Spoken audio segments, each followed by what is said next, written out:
தமிழகத்தில் பொறியியல் கல்லூரிகளில் இருக்கக்கூடிய மாணவர்களுக்கு ஒரு மிக முக்கியமான தகவல் ஒன்று இன்றைக்கி செய்தி சேனலில் வெளியாக இருக்கக்கூடிய தகவலை தான் உங்களோட ஷேர் பண்ணிக்கிறேன். என்ன அப்படின்னு பார்த்தீங்கன்னா, தமிழகத்தில் 400க்கும் மேற்பட்ட பொறியியல் கல்லூரிகள் இயங்கிட்டு வருது. கடந்த ஆண்டு நடந்த கவுன்சிலிங்கில் பார்த்தீங்க அப்படின்னா, நிறைய கல்லூரிகளில் சேர்க்கை முழுமை பெறல. 20% குறைவாக சேர்க்கை பெற்ற கல்லூரிகள் நிறையா இருந்தது. ஸோ அப்போவே என்ன பேச்சு அடிபட்டதுன்னா, இந்த கல்லூரிகளில் வந்து வரக்கூடிய ஆண்டுகளில் மாணவர் சேர்க்கை நடைபெறுமா, அதற்கான அனுமதி வழங்கப்படுமா அப்படிங்கிற கேள்வி இருந்துக்கிட்டு இருந்தது. இப்போ சமீபத்தில் அண்ணா பல்கலைக்கழகத்தில் நடைபெற்ற சிண்டிகேட் கூட்டத்தில் ஒரு தீர்மானம் கொண்டுக்கிட்டு வந்திருந்தாங்க. என்னென்னா, 10%க்கும் குறைவான மாணவர் சேர்க்கை உள்ள கல்லூரிகளுக்கு வந்து இந்த ஆண்டு அனுமதி மறுக்கிறது அப்படின்னு சொல்லி தீர்மானம் கொண்டுக்கிட்டு வந்திருந்தாங்க.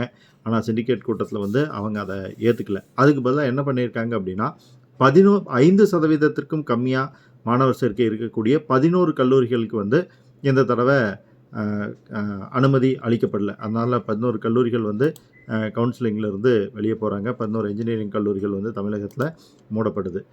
ஸோ இது கண்டிப்பாக வந்து மாணவர்கள் தெரிஞ்சு கொள்ள வேண்டிய நிகழ்வு. அந்த கல்லூரிகள் எது அப்படிங்கிறது தெரிய வந்ததுன்னா கண்டிப்பாக உங்களுக்கு வந்து அப்டேட் கொடுக்குறோம். அந்த கல்லூரிகள் நீங்கள் சேராமல் எச்சரிக்கையாக இருக்கணும்.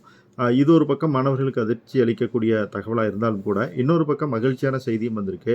429 கல்லூரிகளில் 25,000 இடங்கள் வந்து கூடுதலாக உருவாக்குறதுக்கு வந்து இதே சிண்டிகேட் கூட்டத்தில் வந்து அனுமதி அளிக்கப்பட்டிருக்கிறதான தகவலும் வெளிவந்திருக்குது. இதனால் இந்த கல்லூரிகள் மூடப்பட்டாலும் கூட அதை விட கூடுதல் இடங்கள் நமக்கு கிடைக்குது அப்படிங்கிறது ஒரு வகையில் மகிழ்ச்சியான செய்தி தான். தகவலை இன்ஜினியரிங் சேர உள்ள உங்களோட ஃப்ரெண்ட்ஸோட ஷேர் பண்ணிக்கங்க.